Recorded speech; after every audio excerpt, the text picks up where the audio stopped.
बिस्मिल्लाहिर्रहमानिर्रहीम। अस्सलामुअलैकुम नाज़रीन कराम, नई वीडियो में आपको खुश आमदीद कहते हैं।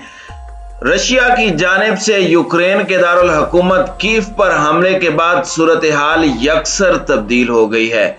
यूक्रेन ने घुटने टेक दिए हैं और नेटो में शमूलियत से दस्तबरदारी का ऐलान कर दिया है, जबकि कहा है कि मुज़ाकरात हकीकत पसंदाना होते जा रहे हैं और हमें आलमी सलामती की जमानतें चाहिए। दूसरी जानिब यूक्रेन में जारी जंग में हलाकतों की तादाद तेजी से बढ़ने लगी। यूक्रेन जंग में अब तक 5 सहाफ़ी भी जिंदगी हार चुके हैं। बमबारी और फिजाई हमलों में 35 रिपोर्टर्स और कैमरामैन भी शदीद जख्मी हुए हैं, जबकि 2 दायमी माजूर हो चुके हैं। सहाफियों को फराइज की अंजाम दही से रोकने के लिए दोनों ममालिक यानी यूक्रेन और रशिया की जानिब से धमकियां दी जा रही है। सहाफती तंजीमों की जानिब से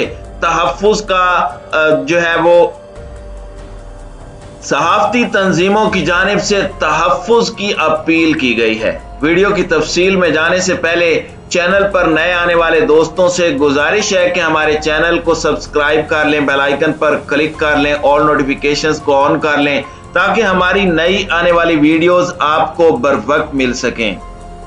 नाज़रीन कराम, यूक्रेन ने रूस के सामने घुटने टेक दिए हैं। यूक्रेनी सदर व्लादिमीर ज़ेलेंस्की का कहना है कि मॉस्को और कीव के दरमियान मुज़ाकरात ज्यादा हकीकत पसंदाना होते जा रहे हैं। समझौते के लिए मुमकिन रास्ते का इशारा देते हुए कहा कि यूक्रेन नेटो इत्तेहाद में अदम शमूलियत और जंग बंदी पर आलमी सलामती की जमानतों को कबूल करने के लिए तैयार रहना होगा।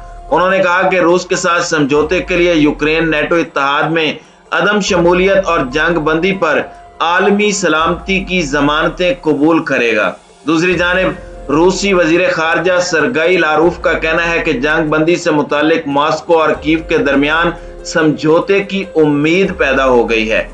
गैर मुल्की खबर रसां इदारे के मुताबिक रूस और यूक्रेन ने 3 हफ्तों से जारी जंग के दौरान अमन मुज़ाकरात की कामयाबी की उम्मीद का इजहार कर दिया है। अगरचे अमन मुज़ाकरात के तीनों अदवार नतीजा खेज साबित नहीं हुए, लेकिन इसके बावजूद फरीकैन ने समझौते के लिए पहली बार मुस्बत पेशरफ्त का इंदिया दिया है। यूक्रेन के सदर व्लादिमीर ज़ेलेंस्की ने कहा कि मुज़ाकरात ज्यादा हकीकत पसंदाना होते जा रहे हैं और उनका मुल्क समझौते के लिए नेटो इत्तेहाद में अदम शमूलियत और आलमी सलामती की जमानतें कबूल करने के लिए तैयार है। रूसी इंतजामिया का कहना है कि फरीकैन यूक्रेन के लिए ऑस्ट्रिया या स्वीडन जैसी हैसियत पर तबादला ख्याल कर रहे हैं, यानी ऐसे यूरोपीय यूनियन के रुकन ममालिक जो नेटो फौजी इत्तेहाद का हिस्सा नहीं है। रूसी वजीर खारजा सरगई लारूफ ने कहा कि मुज़ाकरात में पेश रफ्त के बाद समझौता तय पा जाने की उम्मीद पैदा हो गई है। याद रहे कि यूक्रेन पर रूसी हमले की बुनियादी वजह उसे मगरबी अस्करी इत्तेहाद यानी नेटो में शमूलियत से रोकना था। पुतिन को उम्मीद थी कि वो जंग में जल्द कामयाबी हासिल कर लेंगे, लेकिन अब तक किसी बड़े शहर में मुकम्मल कब्जा करने में वो नाकाम रहे हैं। दूसरी जानिब यूक्रेन और रूसी अफवाज के दरमियान कई महाजों पर घुमसान की जंग में पेशा वाराना फराइज की अंजाम दही के दौरान 35 आलमी और मकामी सहाफ़ी और कैमरामैन बमों और गोलियों का निशाना बने हैं, जिनमें से 5 सहाफ़ी जिंदगी की बाजी हार चुके हैं, जबकि 2 सहाफ़ी दायमी माजूर हो गए हैं।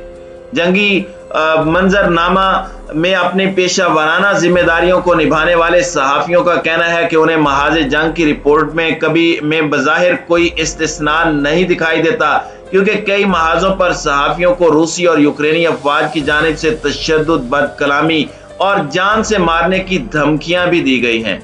दर्जनों सहाफियों को मुतहारिब फौजियों ने बदतरीन तशद्दुद का निशाना बनाया है, जिससे कई सहाफी शदीद जख्मी हो गए हैं। कई आलमी तंजीमों का मानना है कि जंगी मंजरनामे में आलमी मीडिया कवरेज के दौरान जानी नुकसानात के खतरात में संगीन इजाफा हो रहा है, जिसको रोका जाना चाहिए। कई तंजीमों और इमदादी कारकुनान का कहना है कि मैदान जंग में कारगुजार पेशावर सहाफियों की वर्दी और मखसूस जर्नलिस्ट निशान और हेलमेट्स के बावजूद उनको निशाना बनाया जाना अफसोसनाक अमर है।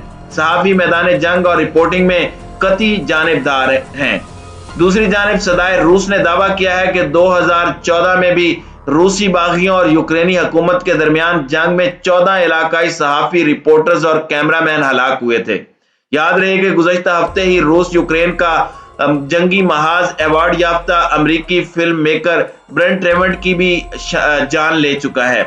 उनको एतवार को नामालूम हमले में दौरान रिपोर्टिंग हलाक किया गया था, जबकि 1 मार्च को भी एक यूक्रेनी कैमरामैन जो कीव में टीवी टावर पर बमबारी में हलाक हुए हैं। इस हमले का इल्जाम रूसी अफवाज पर आयद किया गया था। एक और यूक्रेनी नामानिगार विक्टर को भी लीव शहर के अन्नवा में जारी शदीद जंग के दौरान बमबारी में हलाक किया गया। महाज जंग पर खिदमात अंजाम देने वाले कई आलमी खबरसां इदारों के अमले ने इल्जाम आयद किया है कि यूक्रेन में मीडिया कवरेज के दौरान उन पर हमला किया गया, उन्हें मारा पीटा गया, उन पर फायरिंग की गई। हालांकि उन्होंने अपनी शनाख्त बतौर सहाफ़ी जाहिर भी की थी और वो दूर से सहाफ़ियों की वर्दी, टैग, हेलमेट वगैरह पहने हुए थे, जिससे अंदाजा हो सकता है कि वो मुखालिफ फौजी नहीं बल्कि सहाफ़ी हैं। सहाफ़ियों की आलमी तंजीम कमेटी टू प्रोटेक्ट जर्नलिस्ट ने यूक्रेनी जंग की रिपोर्टिंग करने वाले बैनुल-अक़वामी नामानिगारों और मीडिया कैमरामैन समेत बिलखुसूस यूक्रेनी सहाफ़ियों को तहफ़्फ़ुज़ फराहम करने की अपील की है। नाज़रीन कराम, याद रहे कि यूक्रेनी हुकूमत ने 16 साल से 60 साल की उम्र वाले तमाम शहरियों को बाशमूल सहाफ़ियों को भी लाजमी फौजी भर्ती में शामिल कर दिया है, जिस पर कमेटी टू प्रोटेक्ट जर्नलिस्ट ने यूक्रेनी सहाफ़ियों को लाजमी फौजी खिदमात से इस्तिस्ना देने का मुतालबा किया है। दूसरी जानिब ऑस्ट्रिया यानी वियना में कायम बैनुल-अक़वामी सहाफ़ती इदारे इंटरनेशनल प्रेस इंस्टीट्यूट ने एक तहरीरी बयान में मुतालबा किया है कि बिलखुसूस मैदानी जंग में मीडिया कवरेज में मशगूल सहाफ़ियों पर हमलों और तशद्दुद जैसे वाक़यात को बंद किया जाए। इंस्टीट्यूट मुंतज़मीन ने जंगी मंजरनामे में शामिल दोनों फरीकों से मुतालबा किया कि अपनी पेशा वाराना जिम्मेदारियों की अदायगी में मसरूफ किसी भी सहाफ़ी की जान ज़ाय नहीं होनी चाहिए। दूसरी जानिब मुसद्दिका मीडिया रिपोर्ट्स में बताया गया है कि अमरीकी फॉक्स न्यूज़ से मुंसलिक सहाफ़ी और कैमरामैन गुज़श्ता से पेवस्ता रोज यूक्रेनी दारुल हुकूमत कीव के नवा में रूसी फौज और यूक्रेनी दस्तों के दरमियान शदीद बमबारी में हलाक हो गए, जबकि इसी हमले में अमरीकी हुकूमत के लिए काम करने वाले सहाफ़ी बेंजामिन हॉल भी शदीद जख्मी हुए हैं और मुसद्दिका इत्तलाआत के मुताबिक बेंजामिन की एक टांग काट दी गई है, जिससे उनका सहाफ़ती कैरियर बज़ाहिर खत्म हो चुका है। आलमी मीडिया रिपोर्ट्स में बताया गया है कि जंग शुरू होने के बाद से यूक्रेन में अब तक 5 आलमी सहाफ़ी मारे जा चुके हैं, जबकि क्रॉस फायरिंग की जद में आकर 35 सहाफ़ी और रिपोर्टर्स समेत कैमरामैन जख्मी हुए हैं, जिनको पोलैंड, यूक्रेन और मुतनाज़ खित्ते में फील्ड अस्पतालों समेत सेंटर्स में तिब्बी इमदाद फराहम की जा रही है, जबकि कई जख्मी सहाफ़ियों को शदीद जख्मों के इलाज के लिए यूरोपीय अस्पतालों में मुंतकिल किया गया है। ताज़ा वाक़या में यूक्रेनी वज़ारत दिफ़ा ने फॉक्स न्यूज़ के सहाफ़ी और कैमरामैन की हलाकत के लिए रूसी फौज के हमले को मौरद इल्ज़ाम ठहराया है, लेकिन रूसी वज़ारत दिफ़ा ने इसकी तरदीद की है।